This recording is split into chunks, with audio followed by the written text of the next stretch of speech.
Bonjour à vous. Le terme logique vient du mot grec logiké, un terme dérivé de logos, qui signifie notamment le discours, la raison et le langage.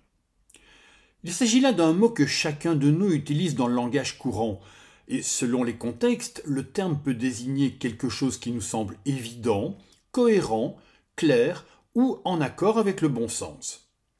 En philosophie, la signification que l'on donnera à la logique n'est pas radicalement différente. Disons qu'elle est simplement plus précise. Dans sa conception classique, qui est celle que j'évoquerai ici, on désignera sous le nom de logique la science qui a pour objet de déterminer les règles formelles du raisonnement et de l'argumentation correcte, ou, pour le dire en d'autres termes, la discipline philosophique qui nous fournit les critères nous permettant de proposer des réflexions et des argumentations en accord avec la raison. Dès que l'être humain a commencé à réfléchir et à argumenter, il a éprouvé le besoin de se doter d'une méthode de pensée qui lui permette d'éviter l'erreur. En Chine, en Inde, mais aussi à Babylone, on avait depuis longtemps cherché à établir une méthode permettant de raisonner correctement.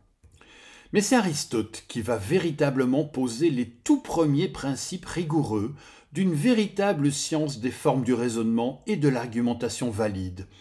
Une science qu'il nomme alors analytique, dans la mesure où elle consiste à analyser les règles de la démonstration.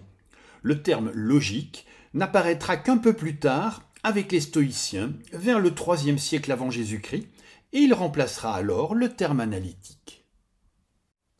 Aristote expose cette théorie logique dans un ensemble de 6 traités que nous appelons aujourd'hui organon, un titre grec qui signifie littéralement l'outil ou l'instrument. Un intitulé qui n'est pas dû à Aristote lui-même, mais qui a été choisi après coup, pour insister sur le fait que la logique constitue pour tout philosophe un véritable outil permettant de déterminer les règles grâce auxquelles la pensée et l'argumentation seront conformes aux exigences de la raison. Dans l'Organon, Aristote s'intéresse notamment aux propositions, c'est-à-dire aux énoncés dont on peut dire qu'ils sont vrais ou faux. Il s'intéresse à la théorie du carré logique, au syllogisme, mais aussi à la réfutation des principaux sophismes, ces raisonnements trompeurs qui n'ont que l'apparence de la vérité. La particularité de la logique est qu'elle s'intéresse en priorité à la structure formelle des arguments, à leur forme, à la façon dont ils sont construits, indépendamment de leur contenu. C'est un peu comme étudier la grammaire d'une langue. On s'intéresse aux règles qui régissent la formation des phrases correctes, sans nécessairement se soucier du sens particulier de chaque phrase. Si on voulait recourir à une image, on pourrait dire que la logique est un peu comme le ciment ou les fondations de la pensée et de l'argumentation. Elle doit s'assurer que les différentes parties du raisonnement s'assemblent correctement, elle doit veiller à ce que la structure de la pensée soit bien bâtie et ne s'effondre pas. Le fait de s'intéresser à la forme des arguments plutôt qu'à leur contenu a une conséquence importante.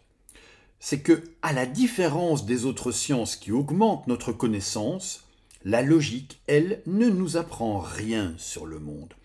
Son utilité est ailleurs. Elle est simplement l'instrument de la rectitude de la pensée et de la cohérence de nos propos.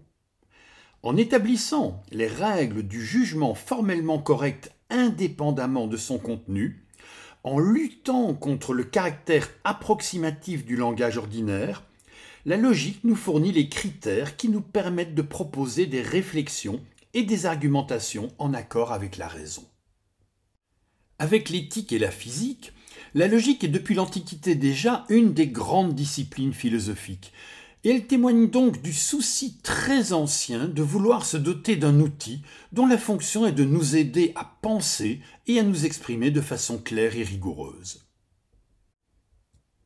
À partir du XVIIe siècle, la pertinence de la conception classique de la logique aristotélicienne commence à être remise en cause, notamment avec Leibniz, puis au XIXe et XXe siècle avec des auteurs comme George Boole, Gottlob Frege et Bertrand Russell, dont les travaux donnent naissance à la logique dite moderne ou mathématique.